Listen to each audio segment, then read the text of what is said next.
तो बता दें आपको, दुनिया अब तक सोचती थी कि महाशक्तियों की जंग मिसाइलों, टैंकों और फाइटर जेट से लड़ी जाती है, लेकिन ईरान अमेरिका युद्ध ने इसे बदल दिया है। यानी जो जंग बारूदी हमलों से लड़ी जा रही थी, उसमें अब एक खौफनाक मोड़ ले लिया है। यानी युद्ध का मैदान अब पूरी तरह बदल गया है। बिना एक भी गोली चलाए, बिना मिसाइल को दागे, एक ऐसा अदृश्य हथियार चलाया गया है जिसने दुनिया के सबसे ताकतवर मुल्क अमेरिका की नींव को हिलाकर रख दिया है। दरअसल अमेरिका के 7 राज्यों में ईरान ने ऐसा अटैक किया है जिसे देखकर अमेरिका भी बुरी तरह हिल गया है। ईरान के हैकर्स ने मिनेसोटा से लेकर जॉर्जिया, न्यू जर्सी और साउथ डकोटा तक अमेरिका के कम से कम 30 वाटर प्लांट्स पर एक साथ कोऑर्डिनेटेड साइबर अटैक किया है। इससे अमेरिका की सबसे बड़ी जांच एजेंसी FBI की नींद उड़ी हुई है, क्योंकि हमला किसी सैन्य ठिकाने पर नहीं, सीधे आम नागरिकों के पीने के पानी और वेस्ट वाटर सिस्टम पर हुआ है। मिडिल ईस्ट की जलती भट्टी से उठी इस जंग की लपटें अब अमेरिकी साइबर स्पेस को झुलसा रही हैं। तो ट्रंप प्रशासन से लेकर अमेरिकी सुरक्षा एजेंसियां तक ये सोच सोचकर परेशान है कि आखिर ईरान ने सीधा अमेरिका की जीवन रेखा पर प्रहार कैसे कर दिया।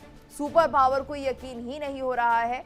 इस साइबर अटैक ने कई सवाल खड़े कर दिए हैं। क्या ये 21वीं सदी का नया बायोलॉजिकल या डिजिटल टेरर है? क्या भविष्य के युद्ध अब सीमाओं पर नहीं, बल्कि हमारे घरों के नलों, बिजली के ग्रिड्स और डिजिटल सर्वर्स पर लड़े जाएंगे? और अगर अमेरिका जैसा महाबली देश अपने वाटर सिस्टम को नहीं बचा पा रहा, तो बाकी दुनिया कितनी सुरक्षित है? आज इसी जल संकट, साइबर वॉर और ईरान अमेरिका के इस नए फ्रंट पर होगी देश की सबसे तीखी और बेबाक चर्चा। हमारे साथ मेहमानों का, एक्सपर्ट्स का पैनल भी जुड़ा हुआ है। लेकिन आपको बता दें, जिस तरह से ये पूरा मामला सामने आया है कि आखिर जंग का रूप किस तरह से बदला है, ये सबसे बड़ा सवाल है। और इसी पर चर्चा करने के लिए रुक करेंगे हमारे मेहमानों का। हमारे साथ रिटायर्ड ग्रुप कैप्टन आशीष सहाय जी जुड़े हुए हैं, भू राजनीतिक विशेषज्ञ मनोज कुमार जी जुड़े हुए हैं और विदेश मामलों के जानकार डॉक्टर अजिताभ जी भी हमारे साथ जुड़े हुए हैं। आप सभी का बहुत बहुत स्वागत है। तो सबसे पहले रुक करेंगे ग्रुप कैप्टन आशीष सहाय जी का। साय सर, आपसे हम समझना चाहेंगे, ये जो जंग है वो किस तरफ बढ़ती हुई दिखाई दे रही है? क्या अब बायोलॉजिकल वॉर भी ट्रेंड में आ चुका है? जय हिंद गीतू।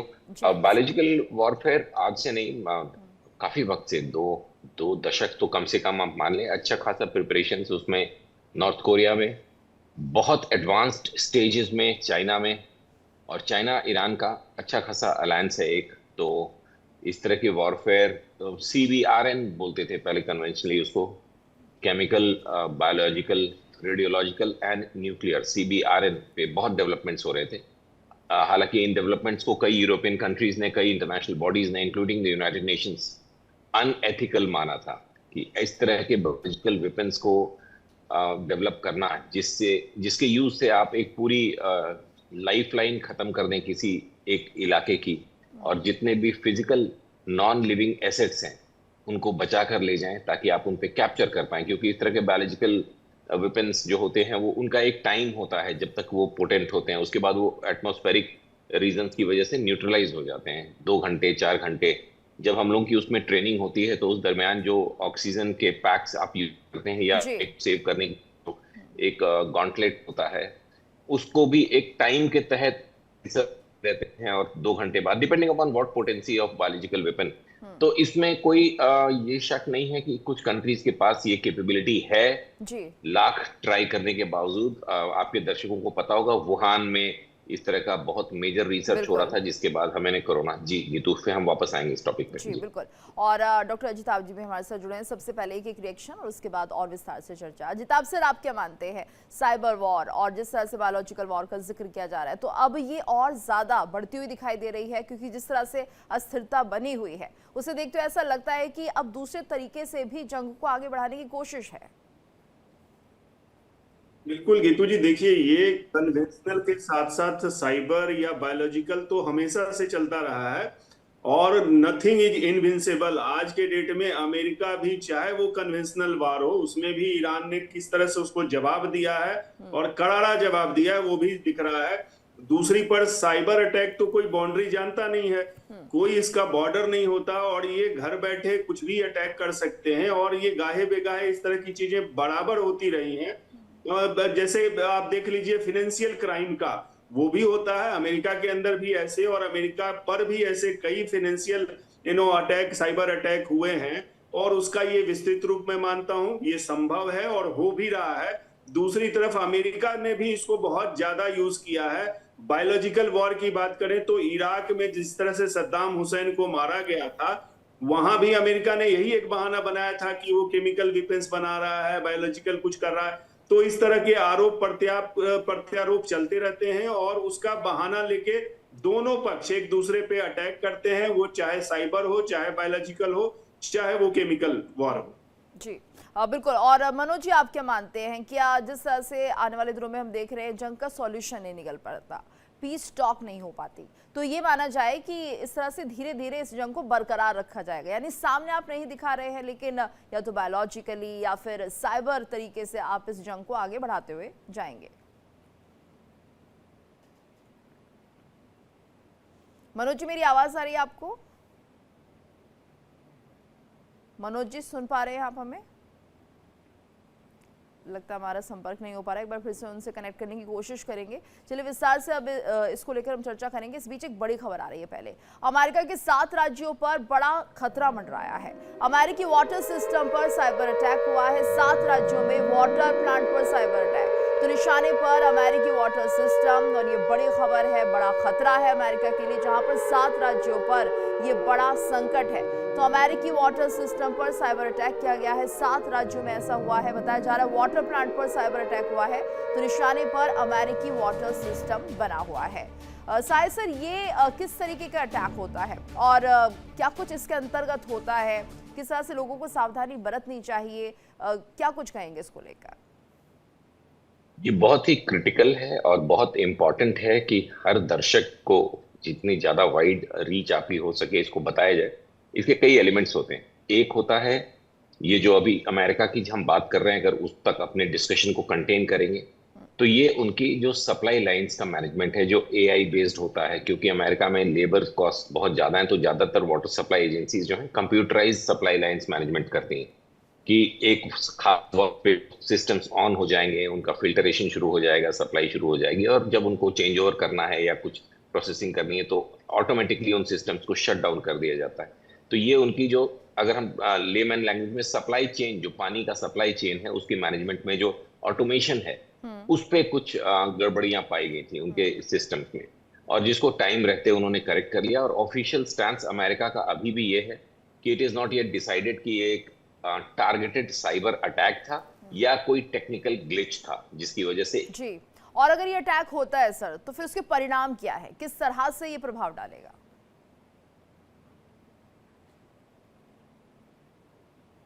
अजिताभ सर, मेरी आवाज आ रही है आपको?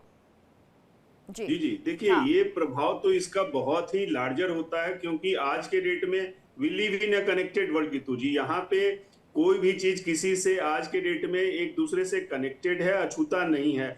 आप देख लीजिए जो बीपीओ सेक्टर, केपीओ सेक्टर बढ़ा है, और जिस तरह से जो आउटसोर्सिंग का जॉब हुआ है, वो यही सारा तो है कि अमेरिका में चूंकि कॉस्ट ऑफ सर्विसिंग इतनी ज्यादा है, तो आउटसोर्स के वो थर्ड वर्ल्ड में या सेकेंड वर्ल्ड में वो इस तरह के काम करवाते हैं। तो इस तरह से बैठना एक ईज ऑफ लाइफ तो हुआ है, बट उसमें फिर इनसिक्योरिटी भी बढ़ी है।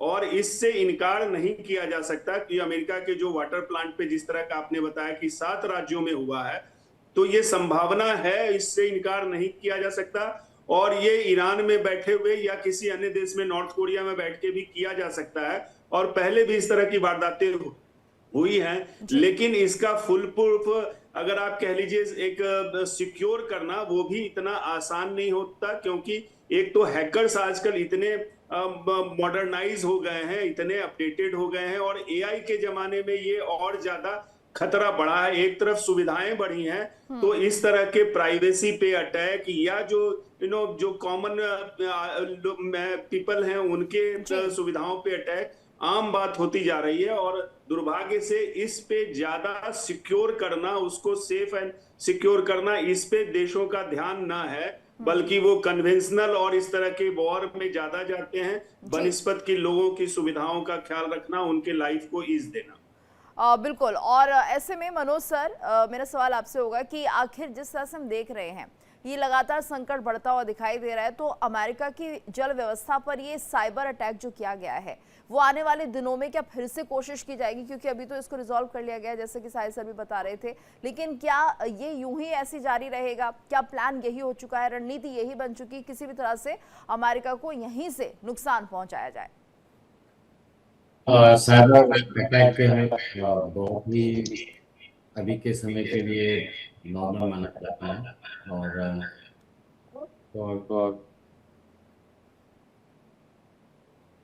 जी नॉर्मल माना जाता है। बस पहले कुछ दिक्कत आ रही है, टेक्निकल इशू है। के रूप में जो है कोई भी हाँ, मनु सर एक बार फिर से आपसे कनेक्ट करने की हम कोशिश करेंगे। तो देखिए, जिस तरह से ये साइबर अटैक कहीं ना कहीं डिजिटली अटैक जो हो रहे हैं वो अब वाटर सिस्टम, वाटर चेन को भी प्रभावित करते हुए नजर आ रहे हैं। तो अमेरिका की जल व्यवस्था पर साइबर खतरा बना हुआ है। वही देखिए, 1.52 लाख पेयजल सिस्टम पर यह संकट मंडराया है और चिंता अब अमेरिका की बढ़ती हुई दिखाई दे रही है। वही हाई अलर्ट पर 16,000 अमेरिकी वेस्ट वाटर प्लांट है। झीलों, नदियों से घरों तक पानी पहुंचाने वाली पूरी चेन पर खतरा बना हुआ है। तो पंप, ट्रीटमेंट प्लांट और स्टोरेज नेटवर्क पर साइबर अटैक। अमेरिका के वाटर इंफ्रास्ट्रक्चर की सुरक्षा पर चिंता बढ़ती हुई दिखाई दे रही है और तकरीबन 16,000 अमेरिकी वेस्ट वाटर प्लांट है जिन पर नजर बनी हुई है। तो झीलों, नदियों से घरों तक जब पानी पहुंचता है, जिस चेन के तहत ये पानी घरों तक पहुंचता है, उस पर ये खतरा मंडरा रहा है। और इसको लेकर हालांकि अभी तक जो समस्याएं आई उसे अमेरिका के प्रबंधन ने रिजॉल्व कर लिया, लेकिन यहाँ पर जिस तरह से आने वाले दिनों में ये और ज्यादा भयावह हो सकता है, तो चिंता बनी हुई है। तो साहिल सर, इसमें ये माना जाए कि यहाँ पर जो एक वाटर सप्लाई चेन है उसे ब्रेक करने के बाद जो अफरा तफरी मचेगी, टारगेट उस चीज को किया जा रहा है। तो ये जो मैनेजमेंट है इनका, इसमें वेस्ट वाटर का रिसाइकलिंग, और जो रिसाइकिल होता है अगर वो पोर्टेबल नहीं है तो उसको यूज करना है for various other purposes other than human consumption या लिविंग बीइंग्स कंजम्पशन, वो वहाँ पे डिफाइंड है। तो इसकी सप्लाई चेन को हिट करना, वो होता क्या है कि जैसा कि मैं पहले बता रहा था कि एक कॉस्ट इफेक्टिवनेस के लिए इसको कंप्यूटर बेस्ड कर देते हैं, वो समय पे चलता है जी। और इसको रोक पाना बहुत आसान होता है। अगर आप पैरेलल्स ड्रॉ करना चाहेंगी तो जो 28 फरवरी को तेहरान पे अटैक हुआ था उसमें काफी मेजर इनपुट था एआई कैमरे। जितने कैमरे थे पूरे तेहरान में वो चाइनीज मेक के थे, उसको हैक किया गया था और इस वजह से अटैकिंग फोर्सेस को पता था एग्जैक्ट टाइम जब ये पूरी टीम तेहरान के उस बिल्डिंग में गई थी जहाँ पे खमैनी साहब अपनी जनता के साथ बैठे हुए थे। तो ठीक इसी तरह से ये जो सप्लाई चेन है इसको कॉम्प्रोमाइज किया गया है। वेदर अभी भी मैं कह रहा हूँ कि वो टेक्निकल ग्लिच था या इंटेंशनल किसी ने हैक किया था, ये पता नहीं चला। इसका जो दूसरा लेवल होता है जो खतरनाक ज्यादा होता है कि क्या ये वाटर कंटेमिनेशन भी कर सकता था, जिससे लाखों लोगों की मृत्यु हो सकती थी अगर पानी में कहीं से एक्सेस मिल जाता इस एडवर्सरी टीम को जो ये हैक करना चाहती थी। लेकिन बिल्कुल, यानी वाटर कंटामिनेशन भी यहाँ पर हो सकता था, पानी को दूषित किया जा सकता था और बायोलॉजिकली भी अजीताभ सर प्रभाव पड़ सकता था। अगर आप पानी में कुछ ऐसे तत्व डाल दें जो कि हानिकारक हो तो अपने आप ही बहुत से परिणाम जो है दुष्परिणामों में बदल सकते हैं। बिल्कुल, तो इस वजह आज तो ये एक नॉर्म जी आज गीतू जी एक नॉर्म हो गया है। आप चीन का अगर एग्जांपल लें तो साइबर वॉरफेयर में वो बहुत आगे है। और वुहान का जैसे अभी साय सर ने जो एग्जांपल दिया कि कैसे कोरोना वायरस चीन के लेबोरेटरी से निकल के दुनिया की तबाही का सबब बना, तो ऐसी संभावना कि अमेरिका के वाटर ट्रीटमेंट प्लांट पे अगर कोई केमिकल और बायोलॉजिकल मिक्सिंग हो और उससे एक लार्जर सोसाइटी को, आम लोगों को खतरा तो बहुत ज्यादा रहता है।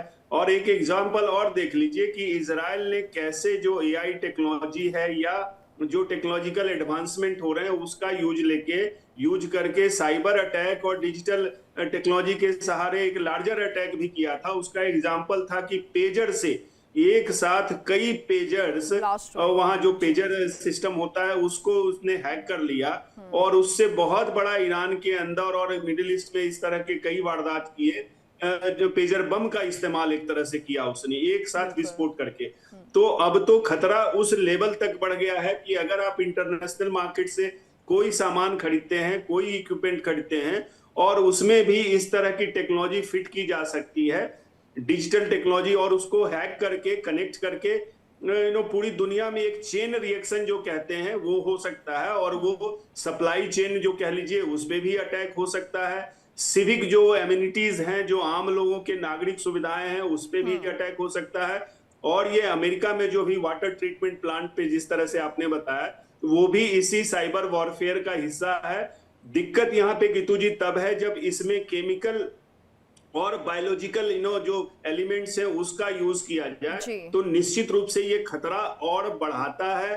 भले ही वो डायरेक्ट वॉर ना हो, बट ये इनडायरेक्ट साइबर जो अटैक होता है, इसके इम्पैक्ट भी कन्वेंशनल वॉर से कम नहीं होते हैं। ये ग्रेजुअली लेकिन बहुत ही इफेक्टिवली और सस्ते में, एक तरह से कह लीजिए जो अटैकिंग पार्टी है उसके लिए बहुत ही कॉस्ट इफेक्टिव वे में और बहुत ही कह लीजिए टाइमली और टाइम के अनुसार, उनकी सुविधा अनुसार, या जो मैक्सिमम इम्पैक्ट है वो कर सकते हैं। तो खतरा इसका बना हुआ है, और एआई टेक्नोलॉजी जिस तरह से बढ़ रही है कि ये खतरा और बढ़ने के आसार हैं, गहराने के आसार हैं। बिल्कुल, ये खतरा और बढ़ने के आसार हैं। और कहीं ना कहीं जिस तरह से 7 राज्यों में वाटर प्लांट पर ये साइबर अटैक हुआ, चिंता भी बढ़ा रहा है। और एक और अपडेट हम अपने दर्शकों को दे देते हैं कि अमेरिका के 7 राज्यों में वाटर प्लांट पर साइबर अटैक, जो कि मिनेसोटा में 30 से ज्यादा म्यूनिसिपल वाटर सिस्टम इससे प्रभावित हो जाते हैं। जॉर्जिया में क्लेटेन काउंटी वाटर अथॉरिटी पर साइबर हमला हुआ है। मिशिगन में भी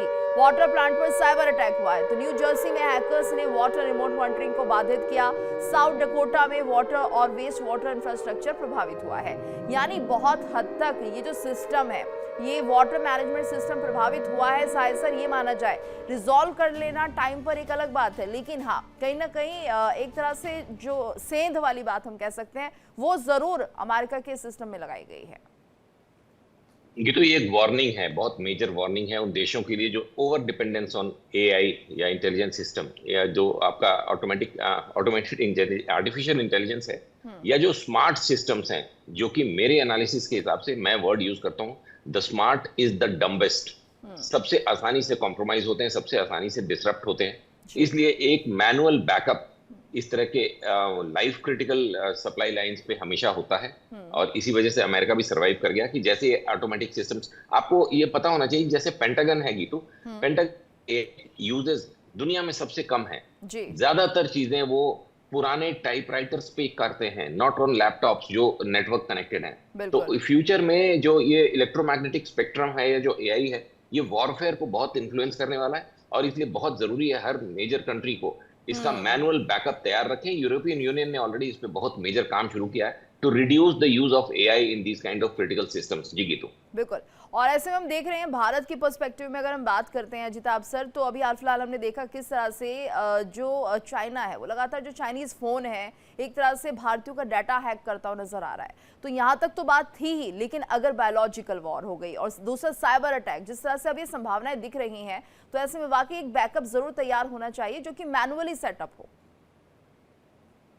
बिल्कुल आप सही कह रहे हैं, बैकअप होना चाहिए। और यहीं पे आता है कि कन्वेंशनल और जो लेटेस्ट टेक्नोलॉजी है दोनों का साथ साथ प्रयोग करें, और बैकअप प्लान तो हमेशा रहना चाहिए, अदरवाइज इस तरह के खतरे बढ़ते हैं। और खास करके आज देख लीजिए पश्चिम देशों में, पश्चिम के चाहे यूरोप हो, अमेरिका हो, ये ज्यादा इस तरह के साइबर अटैक के प्रोन है, क्योंकि उनकी टेक्नोलॉजी एआई ड्रिवेन इकोनॉमी भी हो गई है, और उनके जो सोशल लाइफ, नॉर्मल लाइफ है, वो भी हो गए हैं। तो उनपे खतरा ज्यादा बड़ा है, क्योंकि वहां सारी चीजें अब ऑटोमेशन पे चलती हैं, स्मार्ट टेक्नोलॉजी पे चल रही हैं। ऐसे में खास करके जो रॉग एलिमेंट्स हैं या जो कंट्रीज हैं, चाहे वो ईरान हो, उत्तर कोरिया हो या चीन हो, आज के डेट में चीन भी बहुत ज्यादा इसका यूज कर रहा है, और इस तरह के साइबर खतरे उसने अटैक कई किए हैं। तो भारत चूंकि एक उसके लिए सेंसिटिव इतना बड़ा कंट्री है, और अभी उस तरह से टेक्नोलॉजी का ट्रांसफॉर्मेशन कह लीजिए गीतू जी उस रूप में नहीं हुआ है, तो भारत के लिए निश्चित रूप से खतरा तो है। और अब इस पे मुझे लगता है कि ज्यादा से ज्यादा काम करने की जरूरत भी है, काम हो भी रहा है, लेकिन इसको और बढ़ाने की जरूरत है। अदरवाइज साइबर को केमिकल और बायोलॉजिकल से लिंक होने में ज्यादा देर नहीं लगेगी, क्योंकि जो बॉर्डर इनसिक्योर बॉर्डर आप तरह से कह लीजिए कन्वेंशनल की बजाय साइबर के ज्यादा हैं। और अभी तो हम ये देख रहे हैं कि डेटा इज किंग, एक तरह से कहिए गोल्ड माइन है। पहले हम कहते थे कि सोना है सब, वो सबसे ज्यादा है। आज के डेट में हम जिसके पास डेटा है वो उसको मैनिपुलेट करके, वो उसको इंटरफेयर करके आर्थिक क्षति भी पहुंचाने की स्थिति में है। और अब तो देख लीजिए फिजिकल भी उस तरह से डैमेज करने की स्थिति में है। तो देशों की चिंताएं, उनके सिक्योरिटी के उपाय अब और ज्यादा बढ़ गए हैं, उन पे ज्यादा बर्डन आ गया है। और इस पे ध्यान न बिल्कुल, देके यानी कि कोई भी कंट्री अपने सिक्योरिटी और जी कंप्रोमाइज कर सकता है। बिल्कुल, ये माना जाए साहिल सर कि हम टेक्नोलॉजी वाइज तो बहुत एडवांस हो रहे हैं, लेकिन अभी भी टाइम है, समय है। मैं भारत के लिए कहूंगी कि कम से कम जिस तरह से हम दुनिया में देख रहे हैं, बायोलॉजिकल वॉर हो रही है, साइबर अटैक्स हो रहे हैं, तो कहीं ना कहीं आर्टिफिशियल इंटेलिजेंस, जिसे हमने भी कहा कि हाँ ये देखिए काम बड़ी जल्दी से होता है, इसमें आपको मानव की जरूरत नहीं पड़ेगी, यानी कि बिना लोगों के, बिना वर्कर्स के आपका काम हो रहा है। तो यहाँ पर अब हमें अपनी टेक्नोलॉजी में कम से कम ये चीज़ डालनी होगी कि ठीक है एआई हमारा मदद करे, हेल्प करे, लेकिन इसके बाद जो आखिरी फैसला हो मैनुअली ही हो और वो हर प्लेटफॉर्म पर होना चाहिए।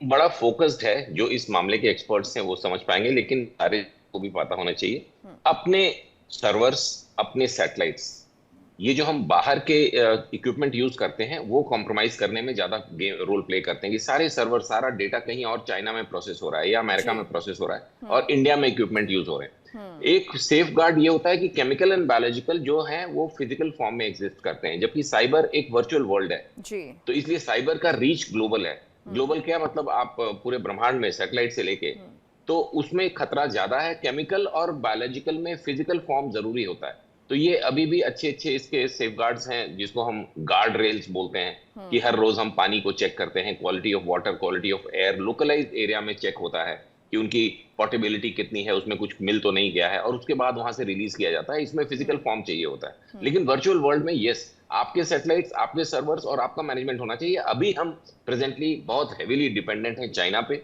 इवन अमेरिका बहुत हेवीली डिपेंडेंट है चाइना पे, और दुनिया में कई जगह चाइना इंस्टॉल कर रखे हैं उन सरकारों कहने से। जैसे आपको याद होगा, इजराइल से हम 1-2 साल पहले कुछ एक सिस्टम खरीदा था जिसको बोला गया कि सिक्योरिटी कॉम्प्रोमाइज हो जाएगी, और एक स्पाईवेयर था। इसी तरह चाइना ने पूरी दुनिया में इंस्टॉल कर रखे हैं, और इनका सारा फीडबैक ऑटोमेटिक चाइनीज सर्वर्स पे जाता है, जहां से वो पूरा आपका वर्चुअल डिटेल्स जान सकते हैं कि आपका कौन सा सिस्टम एआई बेस्ड है, उसको कैसे ऑल्टर किया जा सकता है, चाहे वो बैंकिंग सिस्टम हो, वॉर फाइटिंग एआई किल चेन्स जो होते हैं उनको कैसे ऑल्टर किया जा सकता है। ये काफी ज्यादा खतरनाक है। तो इसलिए अपने सर्वर्स, अपना सैटेलाइट और बाहर वालों को रोकना, जो गवर्नमेंट जिसका आप डिस्कशन कर रही थी अभी 2 दिन पहले, गवर्नमेंट ने कुछ चाइनीज कंपनी जो मोबाइल मेकर्स हैं उनके ऊपर एक नई पॉलिसी लाने के लिए मूव किया है, ताकि उनको बैन किया जा सके, क्योंकि वो हमारी सेफ्टी को कॉम्प्रोमाइज कर देते हैं। जी गीतू जी। और इस बीच एक और बड़ी खबर अपने दर्शकों को बता दें, जॉर्जिया में वाटर प्लांट पर साइबर अटैक हुआ है। तो क्लेटेन काउंटी वाटर अथॉरिटी प्रभावित हुई है। करीब 3 लाख लोगों की जल आपूर्ति प्रभावित हो गई है। तो स्थानीय प्रशासन ने अलर्ट जारी किया है। ये बड़ी खबर सामने आ रही है, जॉर्जिया में वाटर प्लांट पर साइबर अटैक हुआ है। क्लेटेन काउंटी वाटर अथॉरिटी इससे प्रभावित हुई है और 3 लाख लोगों की जल आपूर्ति प्रभावित हुई। तो स्थानीय प्रशासन ने अलर्ट जारी कर दिया।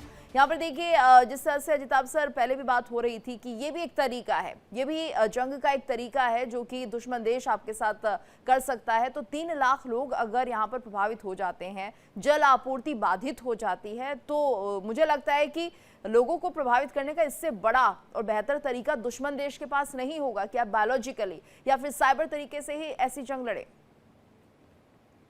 बिल्कुल, ये देखिए, इतना एक बहुत ही कम कॉस्ट पे आप दुनिया पे एक इम्पैक्ट कर सकते हैं, और सिविक सोसाइटी के और उनके सुविधाओं पे अगर इस तरह का अटैक होता है बेसिक नीड्स पे, तो निश्चित रूप से ये बहुत चैलेंजिंग है। और इस पे मुझे लगता है जो भी अभी आई के कई सारे ऐसे डिबेट डिस्कशन हो रहे हैं, उसमें इस चीजों का ध्यान रखा जाना चाहिए। और ये देखिए, इसके 2-3 मैं एग्जाम्पल दूंगा गीतू जी, कैसे ये बढ़ रहा है। जैसे आपने जॉर्जिया का एग्जाम्पल दिया, कहीं ना कहीं ये बायोलॉजिकल, साइबर और केमिकल एक दूसरे से अब जुड़ रहे हैं। जैसे ओसामा बिन लादेन को ट्रेस किया गया, कहा गया कि उसके डीएनए को किसी तरह से लिया गया पोलियो वैक्सीन के बहाने, और उस वहां तक अमेरिका कैसे पहुंचा, पूरी प्लानिंग हुई, उसमें कहीं ना कहीं साइबर और केमिकल ये सारी चीजें मिली हुई थी। दूसरी तरफ देखिए आज के डेट में जो साइबर सोशल मीडिया डिजिटल बढ़ के आई है और इससे देशों में तख्ता पलट भी हो रहा है।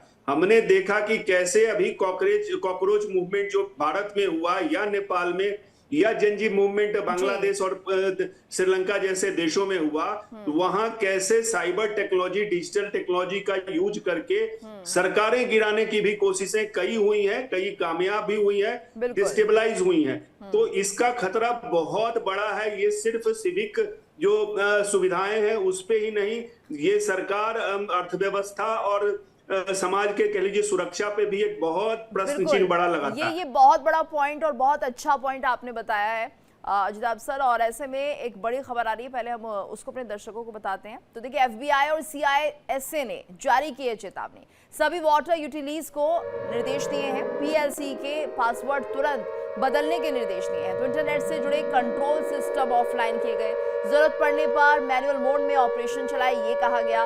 रिमोट एक्सेस की सख्त निगरानी करने के निर्देश दिए गए हैं। तो देखिए, बड़ा यहाँ पर चेतावनी वाला ये मैसेज आया है, जिसमें कि एफबीआई और सीआईएसए चेतावनी जारी करते हैं, अलर्ट जारी करते हैं और जितनी भी वाटर यूटिलिटीज हैं उन्हें निर्देश देते जाते हैं। शायद सर ये बहुत ज़रूरी भी था, लेकिन हम जिस तरह से अजिताभ सर के पॉइंट की बात कर रहे हैं कि यहाँ पर देखिए, किसी भी देश की व्यवस्था को अगर आप चौपट कर दीजिए, वहाँ के सरकार को कहीं ना कहीं एक तरह से डिस्टर्ब कर दीजिए इसी तरीके से, तो ये भी एक बहुत बड़ा फैक्टर है। ये भी एक सीधे तौर पर एक जंग ही है, बल्कि सीधे तौर पर नहीं है, लेकिन हाँ, कहीं ना कहीं अगर किसी दूसरे देश को आप इस तरह से डिस्टर्ब करते हैं तो एक जंग का हिस्सा इसे भी माना जा सकता है। बिल्कुल, तो cyber war is a ongoing full scale war चल रहा है। जैसा कि अजिताभ सर बता रहे थे कि इसको गवर्नमेंट्स को डिस्टेबलाइज करना, रेजिम्स को चेंज करना, ह्यूमन ओपिनियंस को की सुनामी को चेंज करना, इतना ज्यादा वॉरफेयर, इंफॉर्मेशन वॉरफेयर फैला दो, इतना ज्यादा क्लटर कर दो कि लोग नहीं समझ पाए, डिसीजन नहीं ले पाए कि हमारी कंट्री के लिए कौन सी गवर्नमेंट अच्छी है। ये एक प्रॉपर वॉर है, नंबर वन। नंबर टू, ये जो साइबर सिक्योरिटी और इंफ्रास्ट्रक्चर सिक्योरिटी एजेंसी अमेरिका की, वो अभी भी ये दे हैव नॉट लोकलाइज कि ये किया किसने, लेकिन ये उस वक्त के आसपास हुआ था जब अमेरिकन प्रेसिडेंट ने ये टर्म्स यूज किए थे कि हम भी जो डिसैलिनेशन प्लांट्स हैं ईरान के, उन पे भी अटैक कर सकते हैं, मतलब ईरान के पीने वाले पानी को हम रोक सकते हैं। जिसके जवाब में ईरान ने 2 छोटे प्रोजेक्टाइल्स गल्फ कंट्रीज में मारे थे यूएस बेसिस पे, डिसैलिनेशन प्लांट्स को हिट करने के लिए। मतलब पीने का पानी एक रेगिस्तान में अगर आप रोक देंगे तो आप सोचिए मैन काइंड पे या ह्यूमन लिविंग एलिमेंट्स पे क्या असर पड़ेगा। इसी वक्त अमेरिका के किसी रोग ने या ईरान सिंपैथाइजर ग्रुप ने या किसी स्लीपर सेल ने वहां के एक सिस्टम को एक वार्निंग दी कि हम तुम्हारा भी पानी रोक सकते हैं अगर तुमने गल्फ में डिसैलिनेशन प्लांट्स, जो समुद्र के पानी को पीने लायक बनाता है और उनका सर्वाइवल लाइफलाइन है मेजर, उस तरह का अटैक हम तुम्हारे ऊपर भी कर सकते हैं। तो ये एक बहुत मेजर वार्निंग थी। लकीली अमेरिका ने इसको समय रहते रोक लिया, करेक्ट कर लिया, और एफबीआई इसमें अभी भी पूरा फाइनल पेपर्स, बहुत ही गंभीर पहलू है। शायद हमने इस पर पहले बहुत विस्तार से चर्चा नहीं की, लेकिन अब जरूरत है। ये आपने बहुत बड़े और गंभीर पॉइंट्स उजागर किए हैं कि अगर आपके डिसैलिनेशन वाटर प्लांट्स पे हमले होते हैं तो वाकई ये तो लाइफलाइन होती है, पानी तो कहते हैं जीवन है, और उस पर ही अटैक, तो दैट मीन्स कि आने वाले समय में ये बहुत गंभीर मामला है। पानी आपका एग्जिस्टेंस बिना खाने के आप फिर भी थोड़ा एग्जिस्ट कर सकते हैं। पानी के लिए तो with in hours you will be in a very serious state, और उसका कोई ऑप्शन नहीं है। देयर इज नो ऑप्शन कि इसके बदले में ये ले लो, कोई दूसरा लिक्विड ले लो। Water is required by the body, और उसको अगर कॉम्प्रोमाइज कर दिया जाएगा तो इसलिए एकदम ही डी-नो तरीके से इस पूरे सिस्टम को, पानी के चेन को, क्योंकि मिलिट्रीज में अक्सर हम ये बातें ओपन में नहीं करते हैं, लेकिन आजकल एआई है तो बताने में कोई हर्ज नहीं है। एक डिनायल प्लान होता है कि जब हम किसी पोस्ट से विड्रॉ कर रहे होते हैं बिकॉज ऑफ सर्टेन रीजंस, हम वहां के बिजली और पानी की व्यवस्था को पॉइजन कर, मतलब खराब कर देते हैं ताकि ऑक्यूपाइंग फोर्सेस उस पानी को यूज ना कर पाए, फिर उनको वहां रहने में दिक्कत हो। तो एक डिनायल, इस तरह की चीजें ट्रेनिंग का हिस्सा जी, ये काफी लंबा है। चलो बिल्कुल बिल्कुल, और आगे भी हम इनको लेकर चर्चा करेंगे। फिलहाल आज के लिए समय इतना ही है। बहुत बहुत धन्यवाद करना चाहेंगे आपका हमारे साथ इस चर्चा में जुड़ने के लिए। वक्त चला एक ब्रेक का, ब्रेक के बाद खबरों का सिलसिला लगातार जारी है। देखिए इंडिया डेली 24/7 अब आपकी स्मार्ट टीवी पर। इंडिया डेली मौजूद है सभी डिजिटल प्लेटफॉर्म पर लाइव और लगातार। इंडिया डेली 24/7 हर दिन राष्ट्र को समर्पित।